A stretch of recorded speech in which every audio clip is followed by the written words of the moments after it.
No matter how nice, calm, and loving Goku appears to be nowadays, we can't forget that it all sprouted from one point in time, the day he fell down the cliff and hit his head, resulting in a loss of memory.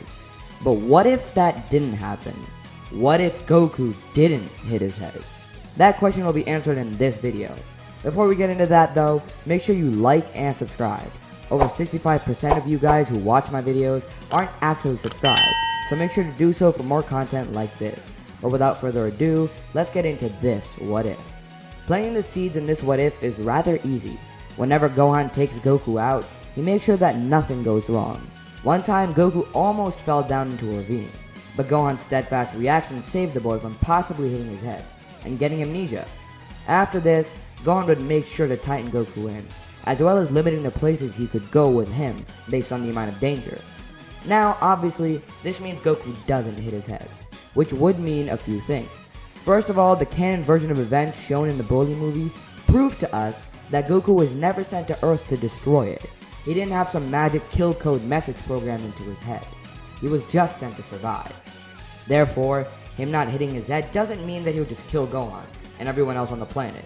Honestly, even if he tried, he probably wouldn't be able to kill them. There are martial artists like Roshi on Earth, so there's really no chance. Some changes would occur, however. Goku's personality wouldn't be all happy and nice all the time. He would definitely have some of his Saiyan personality. While he would still love to fight, Goku's style would be a little more brutal, and he wouldn't just spare you. I feel like this might have his power increase a little bit as well. He would for sure get more training in due to remembering a little bit from where he comes from. Goku would feel at home in training. It would be sort of a comfort for him. Gohan would still end up dying. That doesn't change because Goku would still look at the moon, turn into a great ape, and squash the poor fellow.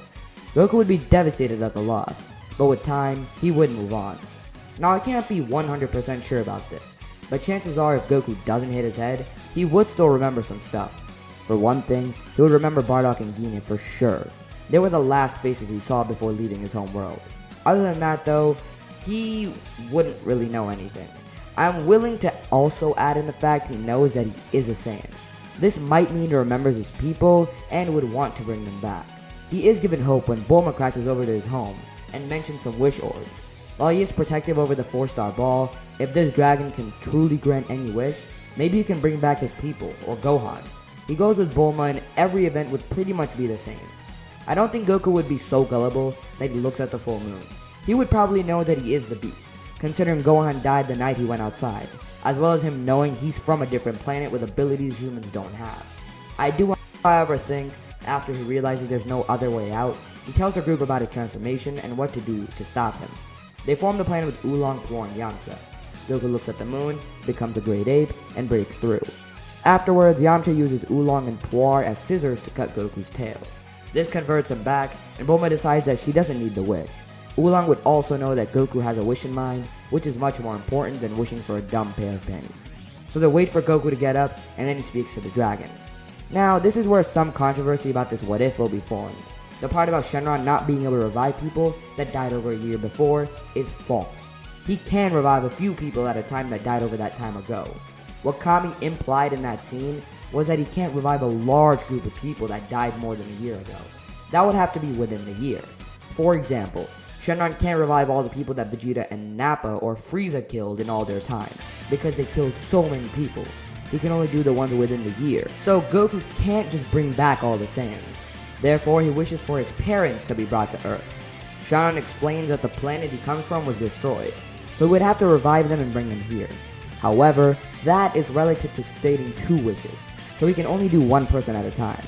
Goku wishes for his father to be revived and brought to Earth, and he has Bulma give him the radar, so they may bring his mother back the next year.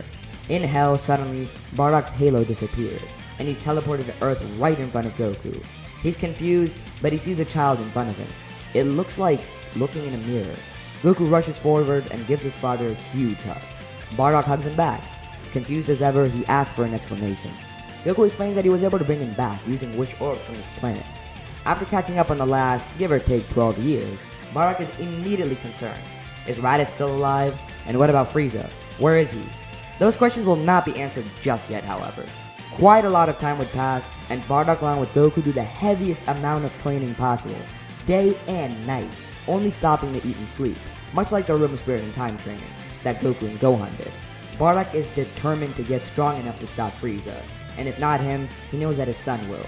Goku explains that they should go to the turtle helmet to train. Master Roshi is the greatest martial artist on Earth, so he could help them. Reluctantly, Bardock agrees. He grabs Goku and flies there in seconds.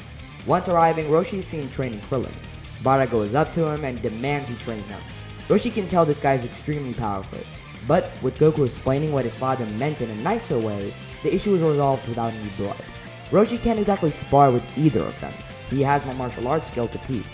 Both Goku and Bardock are extremely powerful, Bardock being above 8,000, with his starting power level being 4,000, and Goku being well over 1,000. Remember, he is training with his father non-stop, who is extremely powerful. Every 2 weeks or so, he also gets a good Zenkai in. Roshi's training does help Goku get a fighting style, while Bardock is more annoyed with it. However, he does hear about the tournament, and with it, a lot of money. This interests him because he loves fighting, so he, Goku, and Krillin would participate. I forgot to mention, but Krillin would also probably twice as strong, if not stronger. The tournament is walk in the park for the group. Roshi sees no point in participating as Jackie Chun because Bardock will very clearly win, so he just spectates. Krillin easily defeats Bacterian, and since Roshi didn't participate, but Bardock did, he would replace him. He basically one-shots Yamcha.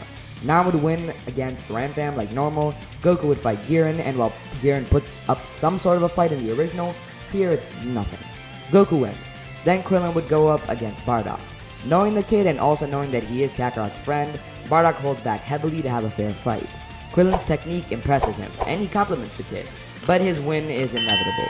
Goku fights Nam, and Goku still wants to have fun, considering Nam is the only challenge he's going to get. He also holds back and has a fun fight. However, he too would win back. Finally, Goku fights his father. Bardock would again hold back, because he wants to test his son. The two fight and clash hard, breaking parts of the ring as they go. Even Roshi has a hard time seeing where they move. Slowly but surely, Goku starts to get tired out. Bardock sees this and powers up, rocking his son. He rushes in with a gut-shocking punch, making Goku spit up blood. He kicks him out of the tournament ring and in the sky. Goku flies miles and miles away, not visible to any spectators. Bardock flies towards him and punches him back towards the arena. Then when he reaches the ring, an elbow sending him straight down, tumbling into the ring, creating a giant crater. Goku is unresponsive, and the 10 count is finished without a move. Bardock thinks he might have gone too far, but he just gives a little key to Goku to heal him a tiny bit. To Bardock, this was the lesson that Roshi was trying to teach, taken to an extreme. Bardock wanted to solidify that Goku can do nothing to him, and therefore will not be able to avenge the Saiyans by defeating Frieza. Eventually, they leave, with Goku getting a humongous Zenkai from this, increasing his power level to around 3,000. The Dragon Balls are activated once again, and Goku and Bardock with the radar go looking. Let's just say the Red Ribbon Army can do jack shit against the two Saiyans.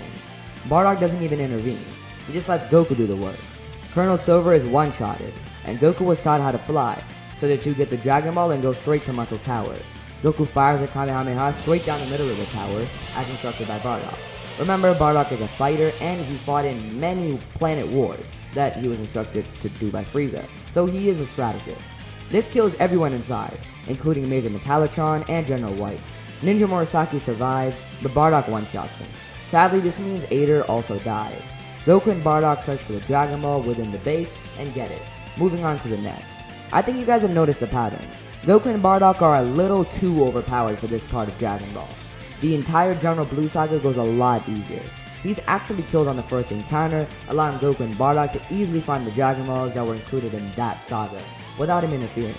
The whole Appa and Bora thing goes as normal, with Goku rescuing Bora and getting the 4-star Dragon Ball in return.